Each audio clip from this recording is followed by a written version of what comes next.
You've probably heard of chronic obstructive pulmonary disease, or COPD. It's a huge cause of death around the world. But, one of its biggest dangers isn't just the day-to-day struggle to breathe, it's these sudden, unpredictable flare-ups. These things can send a patient's health into a tailspin. But what if we could actually see them coming? Okay, let's get into it. We're going to break down some new research that's using AI to do just that. To really get why this matters so much, you've got to start with this number, 50%. According to one study, that is the 2-year mortality rate for some patients after being hospitalized for just one severe COPD flare-up. I mean, that's a shocking statistic that really shows you the life-or-death stakes we're dealing with here.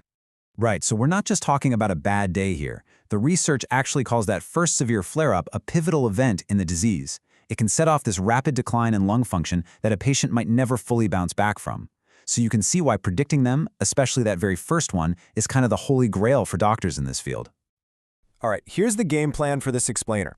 We're going to start with the danger these flare-ups really pose and why they've been so incredibly hard to predict. Then, we'll get into how AI is changing everything by digging through patient data, what it's finding, and what that all means for the future of patient care. Okay, so first up, let's get on the same page. What exactly is one of these flare-ups? You'll hear doctors call them an exacerbation.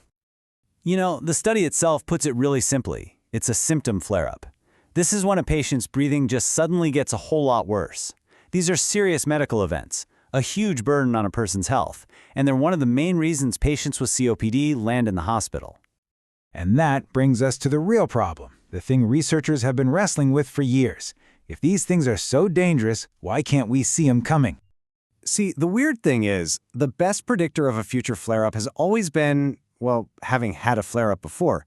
But as the researchers point out, that's totally useless if you're trying to predict a patient's very first event.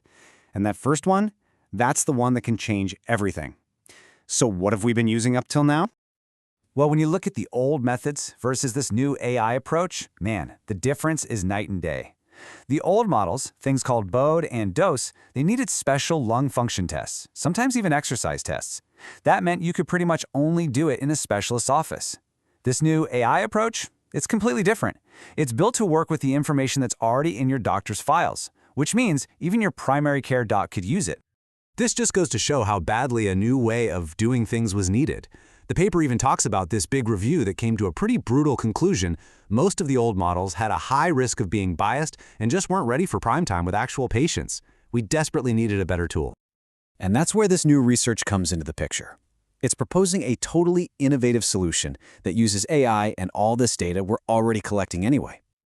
So a huge piece of this puzzle is a technology called natural language processing, or NLP. The easiest way to think about it is it's like teaching a computer how to read. It lets the AI go through not just the neat, organized data like lab results, but also all the messy stuff, like the actual notes your doctor types up after your appointment. And the scale of this thing was just massive. First, the AI wades through about 7.5 million electronic health records. Then, using that NLP we just talked about, it finds the needle in the haystack, just over 3,000 patients with a brand new COPD diagnosis. Finally, it takes all of their data and feeds it to this powerful machine learning model called BART to hunt for the hidden clues. And this, right here, is the real game changer. There were no new, expensive, hard-to-get tests needed. The model works completely with information that's just sitting there in a patient's file. And like the paper says, this is so important because most people with COPD are being treated by their primary care doctors who just don't have all that fancy testing equipment. Okay, so this is the moment we've been building up to. After sifting through millions and millions of data points, what did the AI actually find? What were the telltale signs that a flare-up was on the horizon? So this model, it's called BART, and the way it works is kind of cool. It basically creates thousands of these little decision trees, constantly looking at all the patient information and figuring out which factors are the most important for splitting the group. So what variables did it keep coming back to, over and over again? And here's what it found. The top 3 predictors in order of importance were a patient's eosinophil count, their smoking history, measured in pack years, and a doctor's note mentioning moderate dyspnea, which is just the medical term for shortness of breath. So let's zero in on that top one, eosinophils. These are just a specific type of white blood cell, And the incredible thing is, this isn't from some fancy, expensive test. It comes from a standard blood count, a test so common, the researchers found that more than 95% of the patients already had it in their file. But the real question is, okay, so how good was it? Did it actually work? Well, in machine learning, there's a key metric for this called area under the curve, or AUC. See, with this metric, a 0.5 is basically a coin flip, total guesswork. A perfect 1.0 is, well, perfect. This model scored an AUC of 0.69. Now, I know 0.69 might not sound like an A+ score, but in the really complex world of medical predictions, that's a very solid and promising result. It means the model is way, way better than just random chance at flagging which patients are at high risk. It's a huge proof of concept for this entire AI approach. So let's bring this all home. We've seen the problem, we've seen the tech, but what does this actually mean for people? How could this research change things for doctors and their patients on the ground?